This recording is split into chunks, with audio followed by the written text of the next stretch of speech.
welcome to the At Peace Parents podcast. I'm Casey, and I'm here to empower you in your decision-making as a parent of a demand-avoidant child. My goal is to share insights that will generate aha moments and support your connection with your child.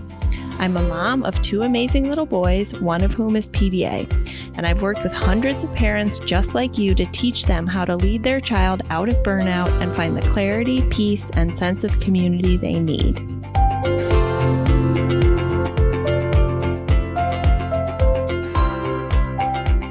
What we're talking about today is 3 tips to support you in making progress in your home when your partner is resistant to making a paradigm shift because PDA isn't evidence-based, okay? So there are 3 things that I want to support you in learning. So first, recognizing the source of resistance of your partner. Second, framing shifting things in your home as an experiment that is time-bound. And then third, collecting data for your own evidence on your own child in your own home. So the first thing I want to say is that it's absolutely and completely normal and typical for 2 partners in the home to not be on the same page and to be moving at different paces.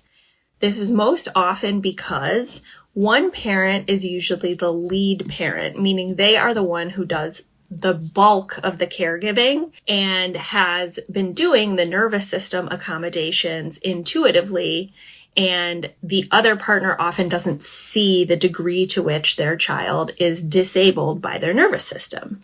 Okay, so let's talk about number 1, recognizing the source of resistance in your partner. And today we're only going to really dive into one of those sources of resistance, but you want to identify which it is because there are different approaches. So the first, and it looks like a person on the call already mentioned this, which is the neurotype of your partner. So a lot of times there are undiagnosed, unrecognized, distinct neurotypes going on in your family because this is a genetic thing, right? So often the partner who is resistant because of their neurotype, right? So if they are undiagnosed or unaware of the fact that they are PDA or pathologically demand avoidant themselves, they may be experiencing a loss of autonomy when you are presenting to them, like, we need to change our parenting, and they are neurocepting that you're putting yourself in a position of authority and it's shutting down that possibility, okay? They could be non-PDA autistic and really attached to and needing as an access need more routine and structure and linear approaches, right? The second reason is because of childhood and what it's bringing up for them in terms of resistance as they're implementing. And a lot of times this can be positive childhood experiences where it's like, we didn't do that this way and it wasn't this hard. How could we possibly let our child get away with this? My parents raised me in a much more strict disciplinary way and we have a good relationship and it turned out great. Look at me, I'm successful. Second could be childhood trauma, which is going to be impacting the ability to implement some of these changes that you're doing in your home. Okay, but today we're going to talk about one specific source of resistance, and you might not know which of these things is what is preventing your partner from making progress. So number 3, which is needing more evidence, is what we're going to focus on today. And it might be something to try initially.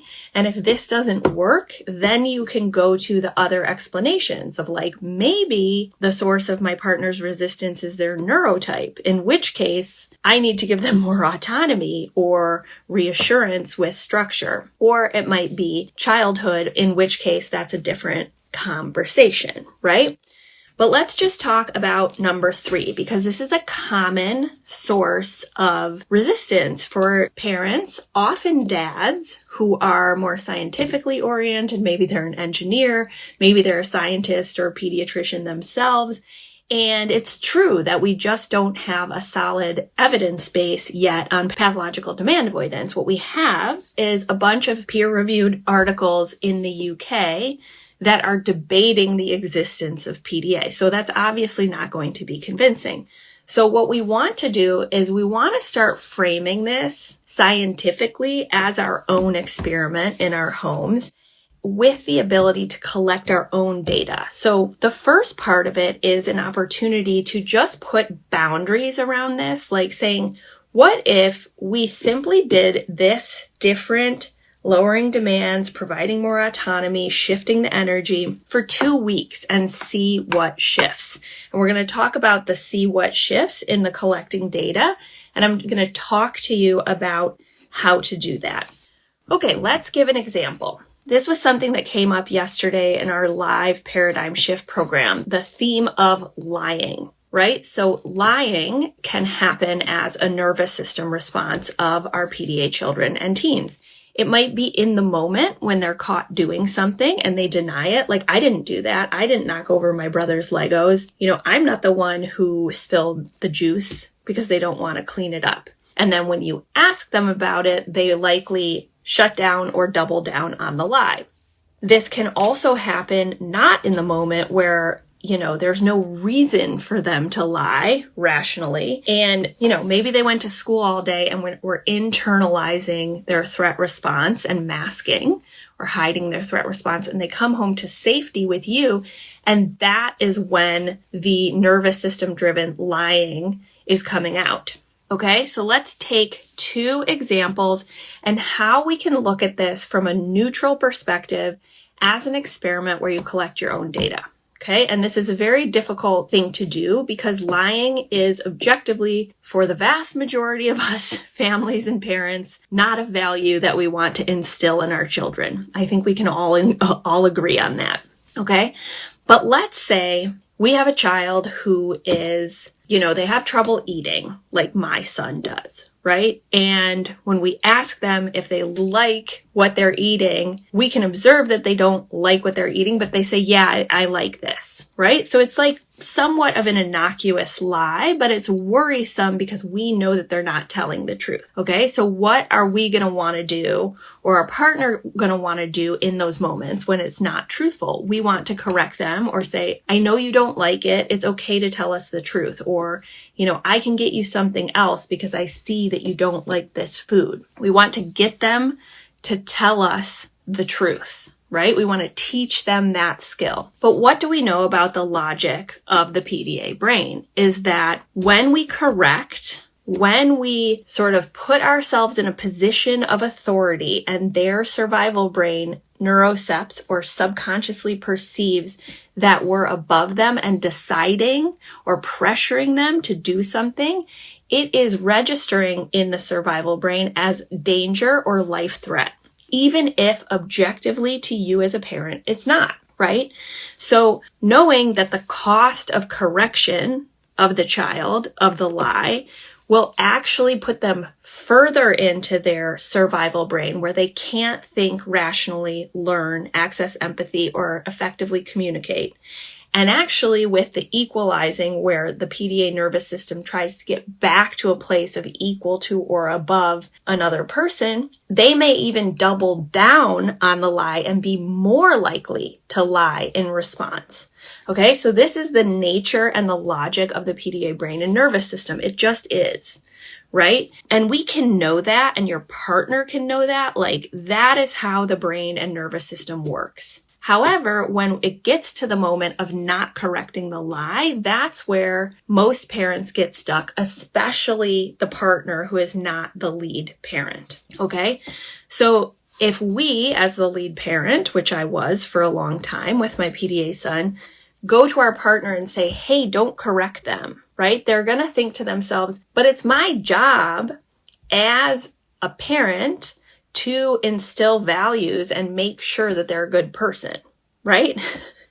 So it can feel insurmountable to be like, okay, I'm just going to let lying go in my family. So one of the things we can do to reach a compromise with our resistant partner is to say something like, what if we took 2 weeks and during this specific thing where the child is not telling the truth about what they like eating or not, we simply don't correct them. And let's see if anything shifts. Okay, so what might happen in those 2 weeks? And again, this is an experiment, meaning I don't know, the parents don't know, and the partner doesn't know. And we're open to different possibilities of like, we could be wrong, right? We could experiment with this and the lying gets worse, in which case you don't continue doing it, right?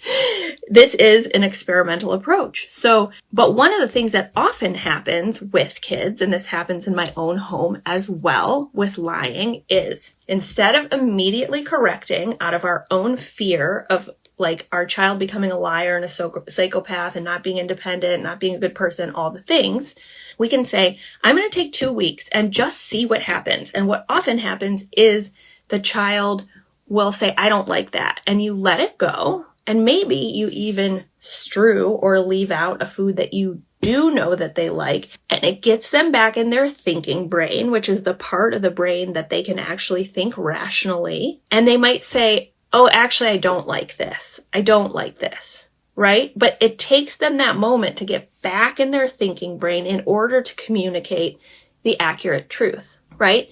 And what do those moments in the sacred pause of not correcting give both the lead parent and the non-lead parent or the resistant partner? They give you data. Okay? So you can't see data and you can't see difference if you do the same thing over and over again, which is correction. Right? Another possibility is that they don't come back and say, oh, actually, I didn't like that. Right?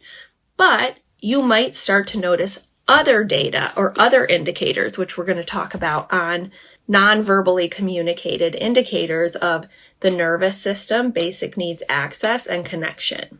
Okay, so that's the next part of this talk. So that example is simply to show that like not correcting lying can feel insurmountable for families. And it makes sense because we're terrified that we're like creating a monster if we're not correcting, right? And we all have the value of wanting to raise honest and truthful humans, okay?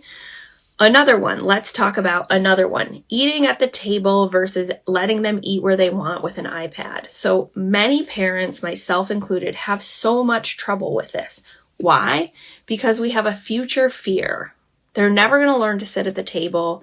They're going to have bad habits, like they won't have someone to deliver their food in the future. I can't be their maid forever. They won't be part of society or independent. That's future. Right? When we're trying to make these paradigm shifts or shifts in our home, especially with the partner who's like, I don't have evidence in the academic literature that this will actually work. So like, I can't make this shift, right? So let's take the eating at the table. So if we can do the first thing, which is frame it as an experiment to collect your own data in a time-bound way, then we can say, okay, listen, I hear you. I get it. But what if we just took 2 weeks or even just a week and we decided to let our child eat on the couch with an iPad because they're struggling to eat and they can't engage at the table anyways. And the data that we have is showing that what we are doing isn't working. Okay, fine. I'll experiment for 2 weeks and then observe. Do they eat more?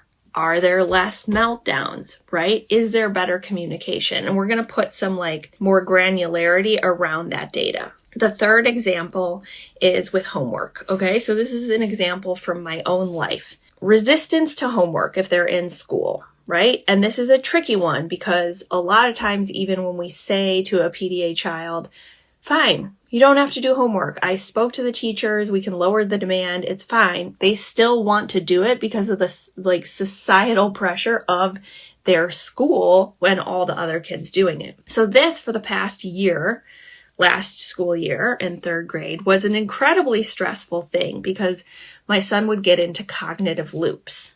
Right? Where it's like he doesn't want to do the homework, but he wants to do the homework, but he can't do the homework. And there would be like panic attacks, etc. And I know many of you have experienced this. And full disclosure, my husband was the one to really accommodate him through this because it was incredibly triggering for me. But there were times when I also did this as well. So one of the things we decided to experiment with was partially lowering the demand of the homework so he could access it because he wanted to, while also supporting the learning, right? And this is to say, I was completely on board with no homework for the entire year.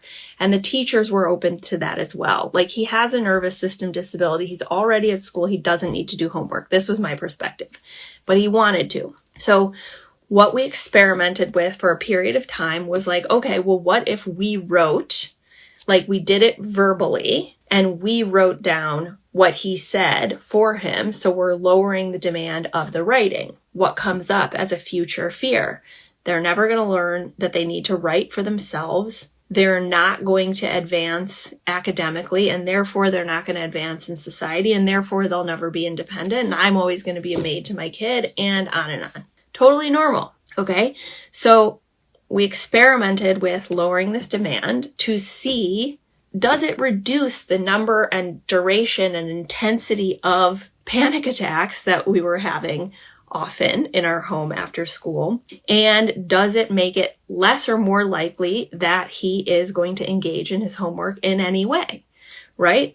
So what we observed empirically, so what you can see with your own two eyes in your home, was that by us writing for him, it actually supported him to do the homework more. And some days he was actually able to do it himself, right? This was obviously in conjunction with his very affirming teachers.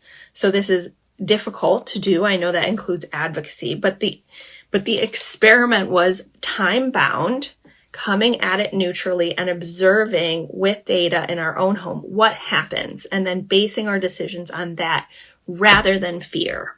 Okay? Because fear is going to tell both of us this is the wrong thing to do. It's ridiculous that you're writing for your 9-year-old who already knows how to write physically. He needs to practice the skill, etc. Right? So it's like this framing something as an experiment to collect your own data in a time-bound way is alleviating your anxiety. It's also supporting your partner to get on board for at least trying and collecting data. Okay? So I've already talked about some of those more direct variables or data points that you can collect data on, like the lying, right? Did they, instead of correcting, we experimented with not correcting, and then we saw what happened. Did they come back and tell the truth? Did they, did it open up more conversation about the nature of the truth, etc.? Did they eat more by letting them eat where they want? Did my son access more of his homework and learn more with the lower demand of writing for him or not, right? So those are directly tied to what we were experimenting with. But we can also track 3 variables to let us know what the nervous system is doing in accumulation for our PDA child or teen. And those are threefold. And I'm going to put them in the order that you're going to see shifts in first. Okay, so first we have connection and engagement. That's the first category. And we're going to operationalize this to show you how to actually track what the data is on a somewhat superficial level, because we're here on Instagram. So I'll do my best to teach, but this is something we go much more in depth with in my live programs. Okay, connection and engagement, nervous system activation, and then basic needs access. Okay, so those are the 3 things that we're going to be looking for as our data. Okay, and you can tell this to your partner, okay, here are the 3 variables. We have connection and engagement. We have nervous system activation. We have basic needs. And then your partner is going to say, okay, what do you mean by that? What are we actually measuring? And you're going to say, I'll tell you. First, let's start with connection and engagement.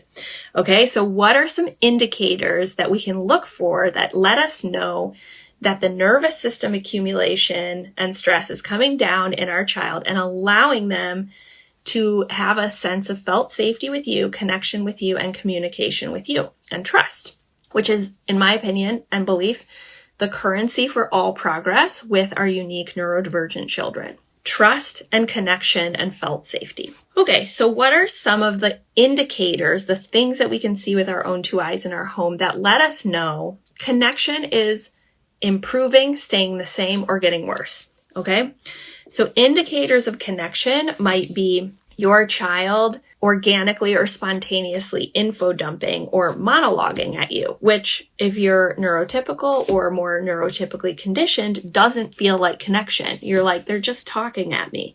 But this is actually a sign of connection. Like they're coming in and they're telling you everything about Minecraft, or they're telling you everything about the football players that they've memorized, or they're telling you everything about Beyblades, right? That's a sign of connection. Physical proximity and parallel play.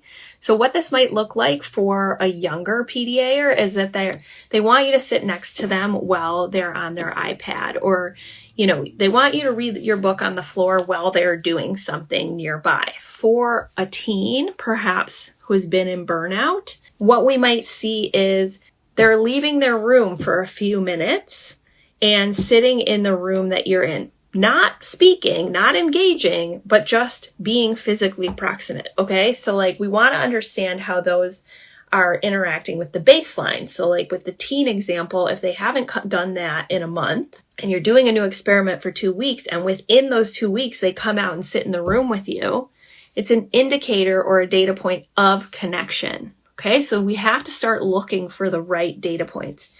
Initiating physical contact, right? Squishing against you. It's not necessarily going to be like a reciprocal embrace or petting like you might anticipate, but an example from previous cohorts in the paradigm shift, when they're starting to experiment, a child who sits next to his mom and squishes into her and holds her hand for the first time in 6 months, right? It may feel small looking at it from the outside in, especially if you're not the lead parent, but this is an immense indicator of connection, right? Leaving you gifts like GIFTS.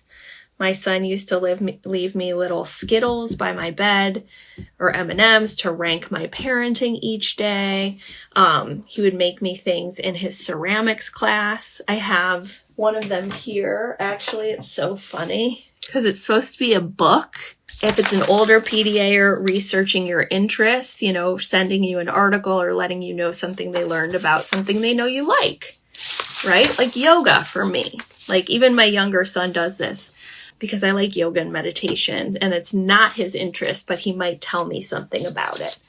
All right. The second category would be nervous system activation, right? So there's 2 ways to think about this. 1 is in the moment, and 2 is tracking over time. Okay. So in the moment, let's take the lying example we talked about. When we correct in the moment or do anything, we can observe what's going on in their nervous system without them needing to say anything, right?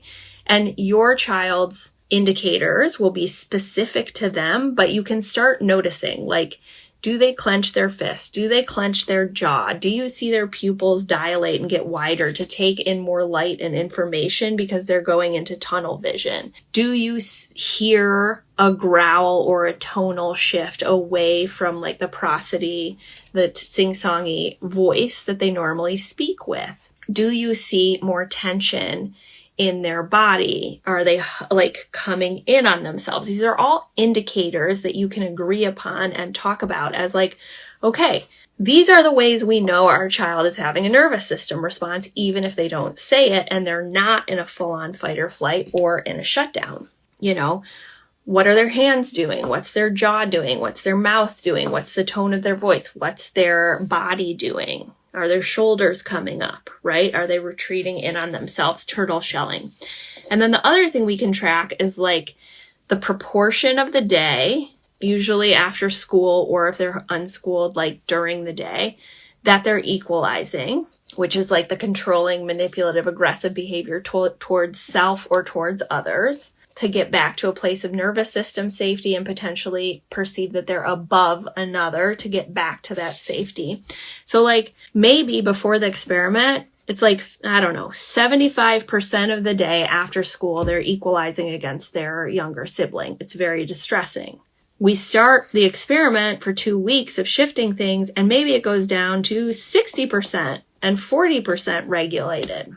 Right? So we can actually track this because it's a reflection of cumulative nervous system activation.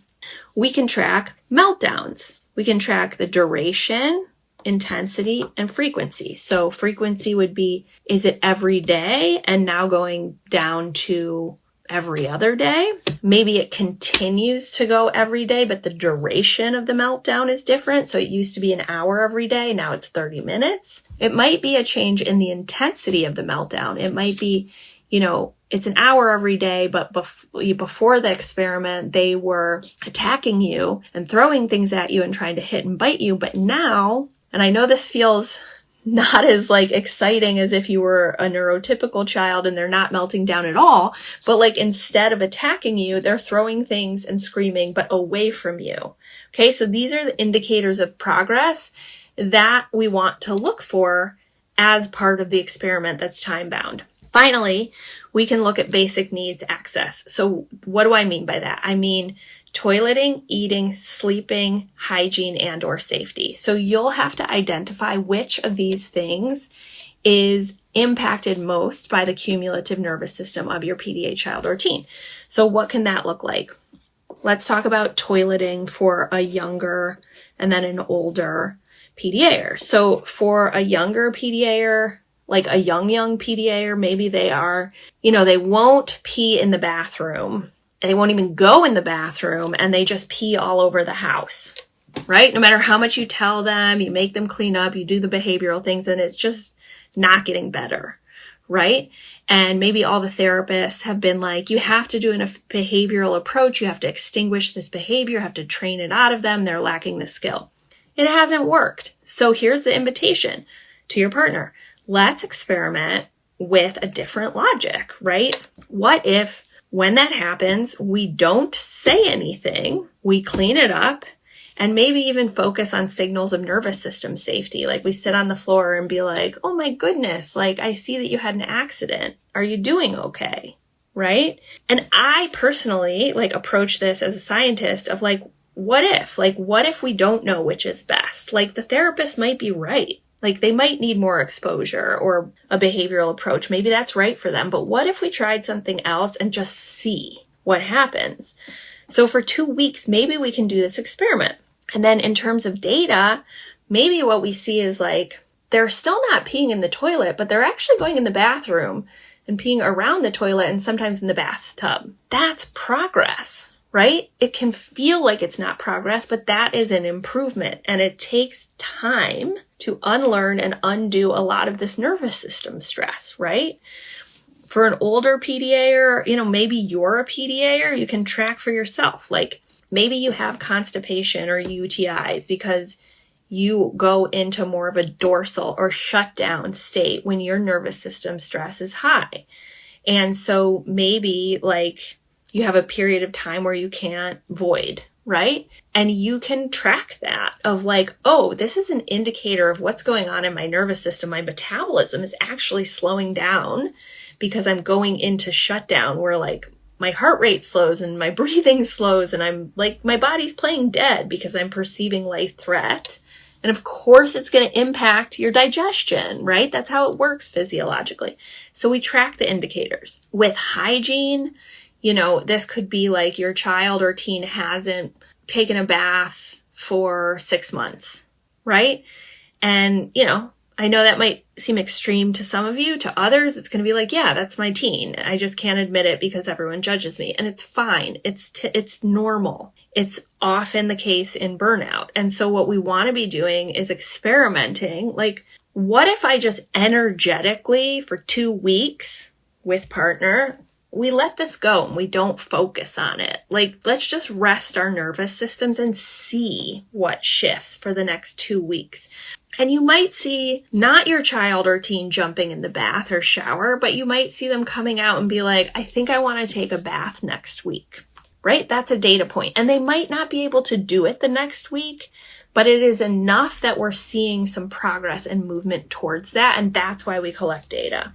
For eating, it could be constant eating or what looks like impulsive eating. It could be severely restricted eating. And we want to see if anything is shifting, even if it's a level of interest in things shifting from their part. Okay. So for that, and maybe this is you, maybe it's not even your partner and you're I need more evidence. Okay. This is how you collect your own evidence in your own home, because frankly, it doesn't matter what the research says if it doesn't apply to your kid, because the research currently doesn't exist in terms of like a convincing body of evidence about PDA that's like, yes, this is a thing. That doesn't exist yet. Doesn't mean it won't. It just doesn't. Second, even if research does exist, like for example, you might have a study on autistic children and screen time, right? We have to remember that research is based on averages and distributions, meaning like a bell curve or a different distribution, and where your 1 data point or 3 data points of PDA children fit may or may not be what is reported in the average. Okay, so we have to think critically as parents and start to allow ourselves to collect our own data through the scientific process. And for many of you, this is a supportive way. I've seen it in my work with parents and couples and families that sometimes if there isn't the evidence that exists writ large in academia, we have to be the scientists and allow ourselves to use the scientific process to frame it as an experiment from a place of neutrality. Allow yourselves some trial and error consistently and collect data using the 3 categories of connection engagement, nervous system activation, and basic needs that you can measure using actual indicators that are relevant to your child. Okay, so if this is something that you want to go more into, this is something we work a lot on in the Paradigm Shift program. I did my best to summarize it for you guys here, and I hope it was helpful. Thanks everyone for being here with me at the At Peace Parents podcast. This is your source for all things related to understanding, supporting, accommodating, and advocating for your PDA child. To go deeper on any of these topics, check out my course offerings and masterclasses at the website www.atpeaceparents.com. To completely transform the way you think about and relate to your child and to bring peace and stability to your home, join us for the next cohort of the Paradigm Shift program.